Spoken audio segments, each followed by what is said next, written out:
Hello, and in today's video we are doing an FPL preview for game week number 11. That's right, my team is looking boring. Backman and Robin, it's just back to the basics basically. Backman, forget Batman, forget Robin, forget any superhero. These lot are absolute evil baddies right now because they're not getting me the points, right?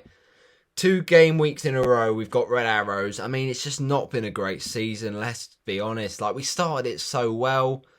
Consistent high 70s, high 60s, low 70s. And then that dreaded game week 6 came about and we were like, what the hell was that? So then we were like, okay, it's not a problem. We'll just forget about that. Like, I think when we got to this point, right, and we were about 383k, that's pretty solid. Like, as long as we'd have just kept that. But then, game week 5, okay, first green arrow of the season, we'll take that. But it was this game week 6, man, that really killed me. I mean, 37 points was just like... But considering the same team that had me last week got me 63, and then all of a sudden, Greenwood did nothing versus Man United, Ronaldo did nothing, Greenwood did nothing v Villa. Ronaldo did nothing v Villa. Dennis did absolutely nothing against Newcastle. Livramento didn't get a clean sheet. Like, it was just, Man United basically failed my week, as did Liverpool not doing as much as I thought they would against Brentford. And then I captained the wrong player and didn't get any clean sheets for my defenders. Like, it was just a joke of a week. And Antonio was the only shining beacon. But yeah, basically my team's just not in the right way at the minute, and at least we're in the top 580k then, but now we're in 987k, and it's just since that game week in game week 6, like, we wildcarded, you thought, okay, green arrows, we're looking better than we were, but then the last 2 game weeks, not captaining Salah, bringing in, Mbuemo and bringing in Bernardo Silva for -4. That has taken me 2 red arrows. So it's cancelled out the goodness that I got from my game week 7 wildcard, basically. So now I'm at the position where, look, we've had the 10 game weeks. I've only had 3 green arrows. So, I don't know. It's really starting to get a bit desperate right now. And you know what they say? If you don't know what to do, don't do anything at all. Because you know what they say? You can't do anything wrong if you don't do anything in the first place, right? So, I've seen a lot of people, and they're thinking, we don't know what transfers to make. Okay, let's think about it. Ramsdale, not going to let him go because he's got a good fixture against Watford. Probably will get a clean sheet. Now, I know this Liverpool fixture doesn't exactly make things easy, but then he's got Newcastle, Man United and Everton, right? So, I would ideally like a new goalie for game week 14. But who am I realistically going to get? And I hate swapping about goalies and swapping them about because it's just wasting transfers that you could be using for the rest of your team. Like, set and forget, I prefer that to a rotation or just to changing it all the time. So, Ramsdale's been doing bits. I know I benched him last week because I backed the fixture with Foster, but look, he's going to do well. Obviously, I'm not going to start Foster against Arsenal, so Ramsdale's my man, and he doesn't need transferring out this week, I would say. Like, if I say, let's do a bit of tinkering, right? Let's say I wanted to get in Sanchez because of the fact that Brighton have got good fixtures, right? I would have to not be able to get Sanchez this week because I want Ramsdale v Watford. So then, okay, that means I can't get Foster out for Sanchez because I've got nothing in the bank. I actually need 0.6 to get there to replace Foster. Well, in that case, then I would have to downgrade, say, Azpilicueta. But will Azpilicueta play? The Fantasy Team News website say yes. Most Chelsea fans say yes. But will he play? I don't know. The frustrating thing is he's actually gone down in price and Chilwell's gone up in price. And now Chilwell's the same price as Azpilicueta. And Reece James has gone up in price. So it means that I can't do it in one move, basically. If Chilwell was a bit cheaper than Azpilicueta, then that had given me the money to maybe make the switch to a goalkeeper in a future game week. But now, I just don't know. And I just think, am I a fool for not having Reece James or Chilwell? But there is rotation risk with them.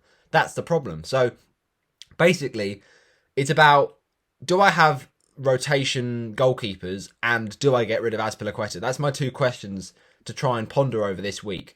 So it's a difficult one, but realistically, like, if we did go for a cheap defender, say like someone like Shane Duffy, right? Now, fixtures for Brighton are quite good, and that way I could get in a player for Brighton this week to get the Newcastle game, hopefully a clean sheet. I thought about Callum Wilson, to be honest, for Antonio, who's got quite a bad run. I thought about Jimenez, but, you know, I think Brighton will fancy themselves. They've been quite good defensively. Especially they'll fancy themselves at the Amex against Newcastle, who, you know, still haven't found a manager. I mean, maybe someone like Emery might go there, but they're not going to score that many goals other than Wilson. So maybe it's a clean sheet. I'm not sure. I never quite know what to think about with Brighton. But let's say I did that, right? I wouldn't necessarily want another Brighton defender. I could go with Sanchez to double up, but seems a little bit excessive, right? So if I kept Foster and I only did the one transfer, that would be a lot of money in the bank, which I'm not comfortable with. But it does give me flexibility for game week number 12, because that means I can look at the fixtures, target the fixtures. Let's say I bring in a Newcastle goalie or McCarthy or perhaps even De Gea. But no, realistically, Man United have got a tough one after that against Chelsea.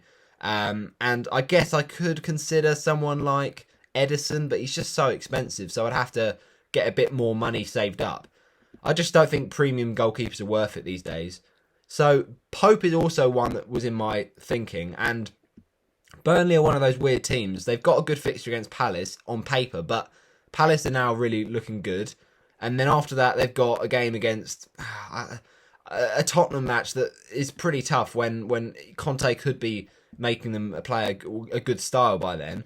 And then Burnley, obviously, this week, they play Chelsea, so I'm not going to bring in Pope early. So I just don't know if Pope is really the man to fix the plan, really. So what I'm saying here is, let's say we went for, I don't know, Sanchez, right, just as a placeholder.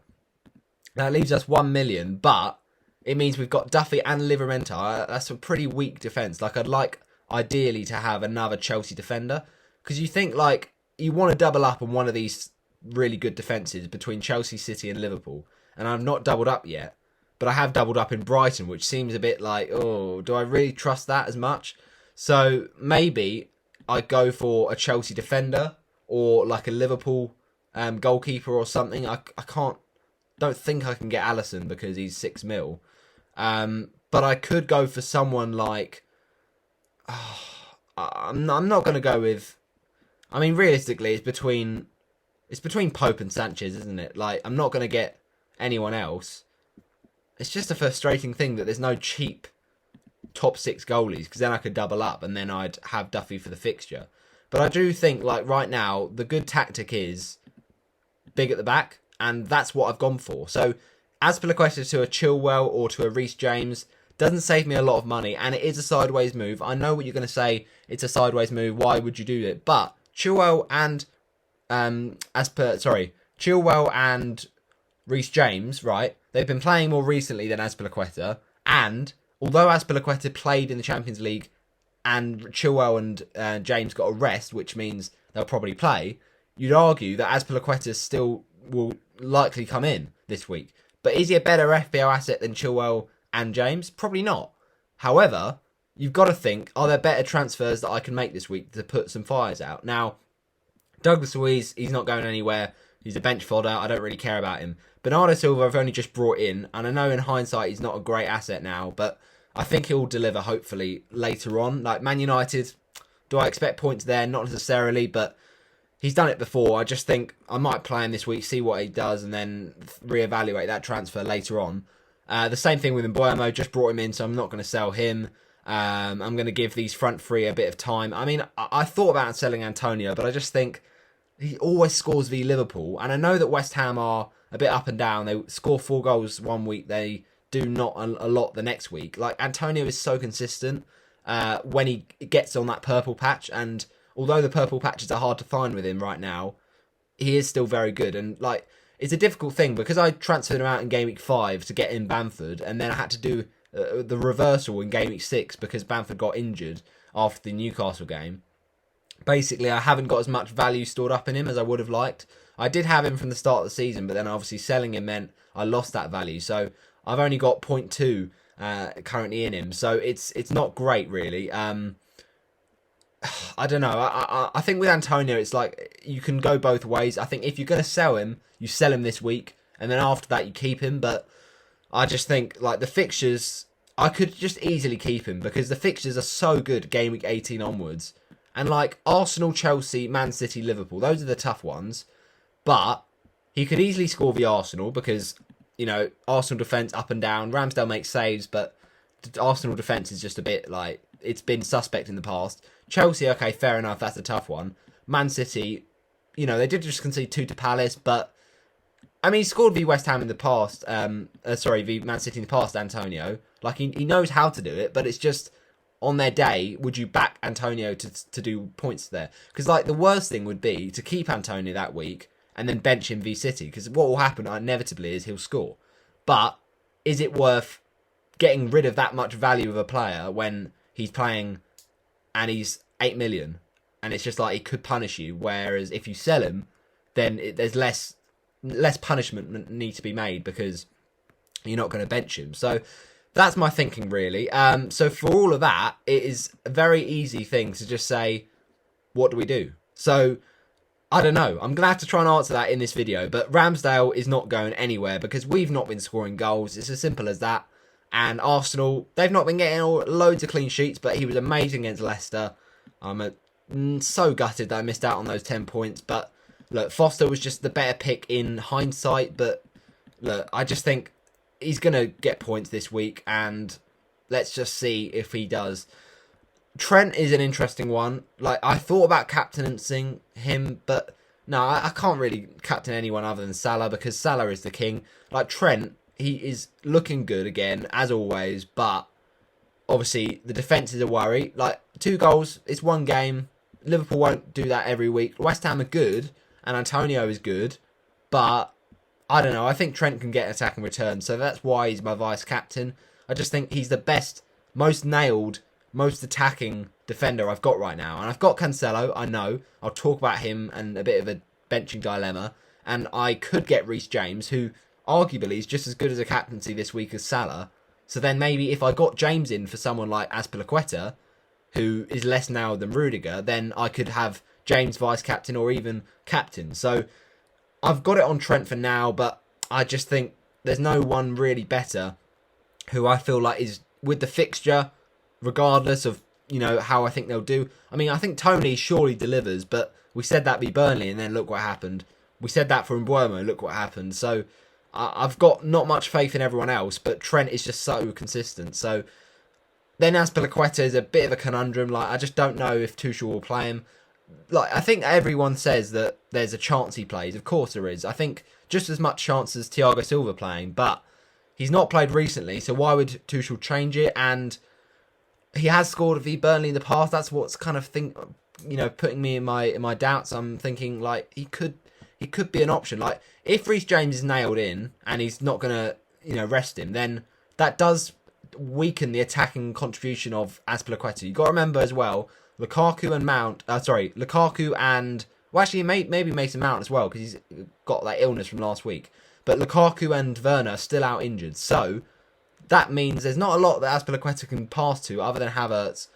But I feel like that Chelsea game showed that they can score goals anywhere. Like, Reece James does it, so why can't Azpilicueta do it on his own?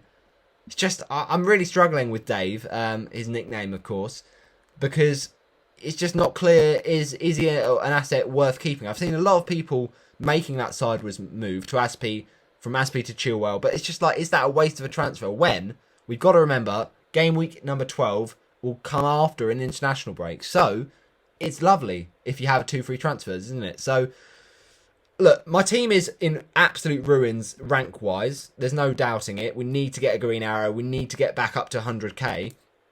But player-wise, it's not a nightmare. Like, obviously, Bernardo Silva may be the only one, and maybe Antonio if the fixtures are not going to help him. But ultimately, on paper, we've got a good team that should deliver in the next few weeks. So it's not like I need to completely wreck up my team structure or my main personnel. But what I do need to do is rethink my strategy, and maybe this is part of it. Be patient and reevaluate after the international break. But it just feels like when your team is doing so badly, you need to take action. Let me know in the comments if I'm wrong and if I need to make a transfer. And if so, what would that transfer be? Is it Azpilicueta to Chilwell? Is it Azpilicueta to Reece James? Or should we be dealing with someone else in our team like Bernardo Silva, but we just brought him in and I've got a bit of a benching headache. So should I downgrade Cancelo to get Reece James in? Well, that would mean we've got the Chelsea defensive triple up. I'm not sure about that. But it is a difficult one with Azpilicueta. Rudiger's the one that's nailed. We know he's going to play every single week. Less attacking contribution is kind of the sacrifice for that nailedness. But I'm willing to take it. Like 6 points every week. Lovely jubbly. Hopefully, it was better than last week where we had a bit of a mixed bag in terms of clean sheets. Like if Chelsea keep a clean sheet, which you'd hope they would against Burnley. I know Wood did score. Cornet scored. But like Chelsea at home, they're pretty strong, hopefully. Mendy is pretty good in between the sticks. So, that should hopefully be a nailed on 12 points if Azpi plays. Remember, if he doesn't, we've got Cancelo. So, if Azpi doesn't play yet again, then maybe we can rethink and transfer him out game week 12 as part of those 2 free transfers. But, I'm just thinking, is it time to jump off him quickly? Or do I wait and basically just delay the transfer? But I could easily get someone with a better fixture, that in terms of, well, a better asset because they know they're playing. So someone like Shane Duffy, someone like, I don't know, like Southampton defender. No, we've got Livramento. I guess you could maybe look at an Arsenal defender, but I've already got Ramsdale. So this is what I'm saying. Like, Azpilicueta doesn't give me a lot of options of what to do. So I'm just going to probably leave it as it is, which is so boring, I know. But he scored v Burnley before. I feel like he could do it again if he plays. The big if. But I think there's a chance he plays. So, yeah. Bernardo Silva, Man United, obviously not ideal. Last week, we had him for the 1-pointer. As a transfer in, that is a pretty stinky one. But it's not as bad as Saka in game week 9 or game week 8, I think it was, to replace Ben Rama. That was horrible. He got subbed off in 45 minutes, got booked and got injured. But anyway, the point is, Bernardo Silva, he's still a good FPL asset. I still believe that. He is nailed in this Man City team. Now, of course, this will be the week that he gets substituted out or benched. But no, I think he will play. Hopefully, fingers crossed. He has been in good form up to this point. Like, he's got returns in his last 3. 2 of them are in the last 3 game weeks. And before that, okay, you'd say Southampton, Chelsea, Liverpool, not the easiest of games. He got a goal and an assist in those 2 matches against Leicester and Arsenal. He's getting returns and he's feeling confident. But is he the best Man City asset? Probably not. Of course, I'd love Foden, but didn't do anything last week, so I wasn't punished. And Foden is just too expensive, right? I can't afford it. So that's why I got Bernardo Silva in. And I think Bernardo Silva is a big game player. You know, he does produce the crosses, the big moments for Man City. So he's still an interesting differential. Like, he is very low owned, 5.8%. So if he bags, if he does well, then it could really be a nice little differential. So I'm struggling to think about what best to do here because there's a lot of options at this similar price point, but you don't really want to go down to another 4.5 just for the sake of upgrading elsewhere because, like, I haven't really got the funds to get someone like Son or someone like Rashford in, but I also think about the Man United fixtures coming up, and I'd rather a Man City asset in this game. But also, I'm thinking about Man United. Like, how am I going to get Ronaldo in when he's got good fixtures in game week 13? That's what I'm worrying about. Like, all right, maybe not game week 13. A bit after that, yeah, that's it. So 14 onwards for Ronaldo. He's got Palace, Arsenal, and crucially in game week 16, Norwich, right?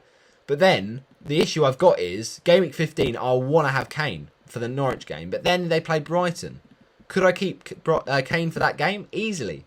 But I also want Kane v Brentford. I also want Kane v Burnley. I also want Kane v Leeds. So Kane's going to have to stay for a bit longer. So therefore, where does Ronaldo come in? Like, it's impossible. Unless I completely, like, but I haven't got a wild card. So I've used it in game week 7. I can't restructure my team. So this is what I'm saying, people. It's a real conundrum. So what I might do is reshuffle my midfield once Bernardo Silva confirms to me that he's not a good FPL asset. We've only seen one game from him.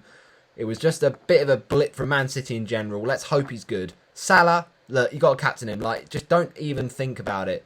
You don't even have to. He does love playing West Ham, as well as Watford and Bournemouth. His favourite opponents are West Ham.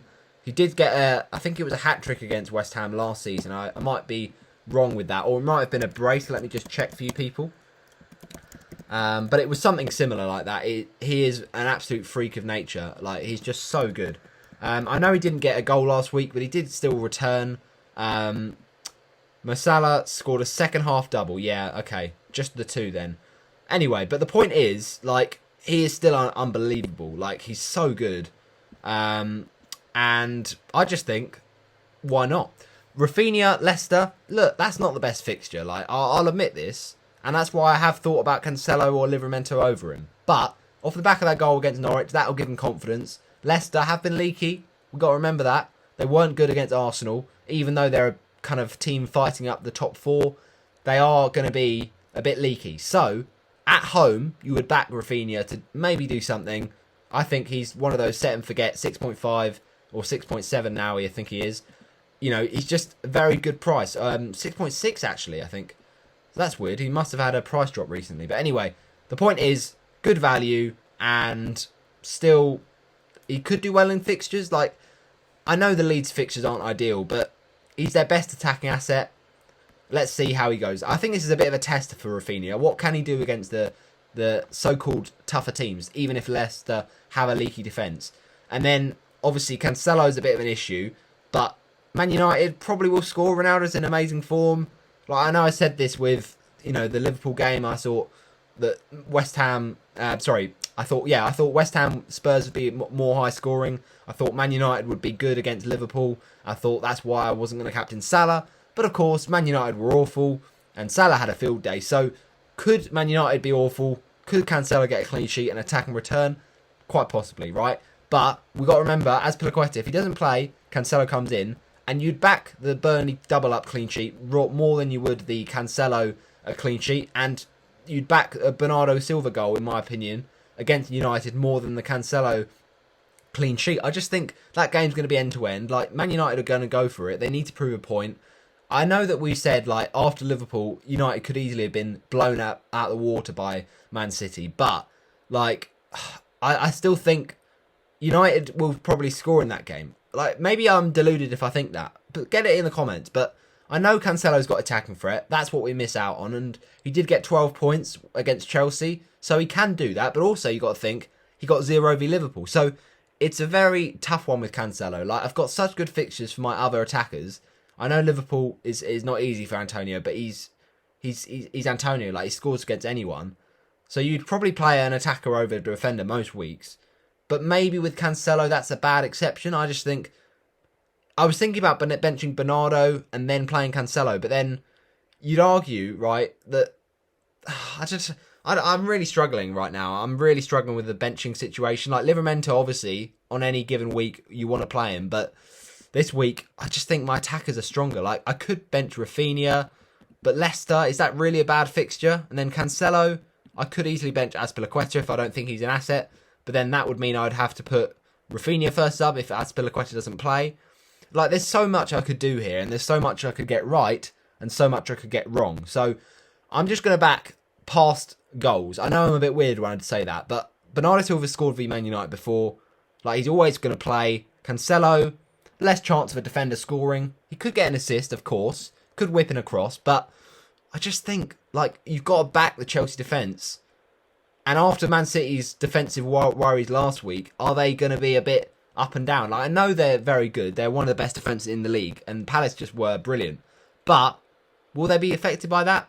I don't know. I'm really struggling. So, at the minute, it's going to have to be like this. Like, I just don't see how I just don't have my team selection like this right now, because this seems most logical, just to me, but might be wrong. Anyway, and Wermo, if he doesn't deliver v Norwich, then we'll be fuming. Let's be honest. Like, we got him in really for this Norwich game. We knew he was injured out. We benched him v Burnley, but it was just a long-term call with the good Brentford fixtures. He always gets shots away. He's got amazing XG. That's what we all know. Let's just hope he doesn't hit the post this time and he actually finishes his dinner. Like, Norwich, come on. That's going to be a big haul, hopefully. And it'll be like an Ismail Assar moment where he blanks most weeks. he hits the post, he gets unlucky, but it's all worth it because he gets a big haul in this game week. And Tony the same, like a lot of people I've seen moving to him from Antonio, and that's a bit of a bold move, but I guess it makes sense to save money to make other transfers. But I would say if Ivan Toney can't score v Norwich or can't assist v Norwich, he's got to go. Like, I know he's got Newcastle, he'll probably score in that as well because it's his old team and stuff. But Norwich, man, you've got to be doing better. He's gone on pens, like, he just not having enough chances, and that's the issue. So Toney, he's one to sleep on, as we always say, but still a good option with the fixtures. Surely he can come good this game week. I'm telling you, this one. If not, Newcastle, but I'm not sure I can be that patient. Kane, Everton, good fixture. I think Everton are pretty defensively awful, and Kane, new manager bounce with Conte being appointed. So Antonio Conte, like, there's no doubt he gets the most out of his strikers. We saw it at Chelsea with Diego Costa. We saw it at Inter with Romelu Lukaku. I just hope that Spurs will actually show up because they have been awful, and me owning Kane has been painful, but it's just probably worth it just for these fixture turns. I just hope that we can get a bit more before that because then I can justify owning Kane over Son. Like, I chose Kane early doors because I wanted him, but Son is just one of those players, like, you could easily match him. It's just such a 50-50 call. Like, it's basically the same as Chilwell versus Reece James or Son versus Kane or, you know, Jimenez versus Hwang. They're such close calls, like Salah v... Saka v ESR. Like, these are, like, marginal things that won't make a massive difference, but on any given week, it could really, you know, come back to sting you. So I think Kane is still... He's on pens. Like, you got to remember this. He's still a great FPL, like, you know, legend. Like, I know he's not done it this season, but he will come good. Hopefully, right? Just forget about Man City. You're not going there, mate. Just focus on Spurs, score goals, and help me out in FPL. But Antonio, look, he scores v Liverpool before. I feel like West Ham are just playing well. They're in confidence. Liverpool just conceded 2. I think it's just a mistake waiting to happen by selling Antonio. But it's also, it makes sense to sell him this week because of the fixtures. So, I'm just not bold enough to sell Antonio. And as I mentioned with those really good fixtures long term, like, I might just keep him all time. He's one of those players, unless he gets injured, like, you're happy to keep him all season. Like, he's that kind of... He's just a legend for West Ham. Like, there's nothing else to say with that man. Cancelo, I know, it's a bit of a benching worry, but I just think, like, Azpilicueta might not play. Cancelo could come in anyway. And even if that's the case, like, I could argue Livramento v Villa is a better substitute for Azpilicueta, but, like, let's see. If the Pep Roulette strikes, then Cancelo would probably play anyway. Like, it's fine. But yeah, that's my bench, basically. Foster, Cancelo, Livramento, Douglas Luiz. I don't like to see that. Cancelo and Livramento on the bench. Of course, they're good FPL assets. That's why I own them. But I want to make the most out of the players I've just brought in, Bernardo and Mbeumo. I want to play Rafinha off the back of that finally scoring against Norwich. And we want to see the front three. Like, Tony, Kane, and Antonio. They've been blanking week upon week. They've all got either good fixtures, good records, or good scenarios around them with the new manager. So I've got to back it, right? And that's what I'm going for. We're locked in. We're not making any transfers. We're rolling it for 2 free transfers. I know it's boring, and I know, like, I probably should make better transfers because my team's a mess right now. I've got a lot of catching up to do in my mini leagues. But it's all I can think of, right? It's all I can do in this situation because of the fact it's such a sideways move. I know you're going to say, like, it's Chilwell. I know he's a better option, but, like, I'm just not worth... It's not worth it. Like, I'll think about it and think, is Azpilicueta really not the man for me? And if so, he's out the door. But thanks for watching for this FPL preview. There's not much more to say, really. Like, Captain Salah, no transfers. It's pretty boring, I know. And we've kind of got to the point now where it's hard to say much more. But anyway, this is not my finest work, I admit. But hopefully you've enjoyed it. Smash a like on it. My FPL preview for Game Week 11. Done and dusted. I'm a bit tired. I'm a bit bored. But I just want some FPL points.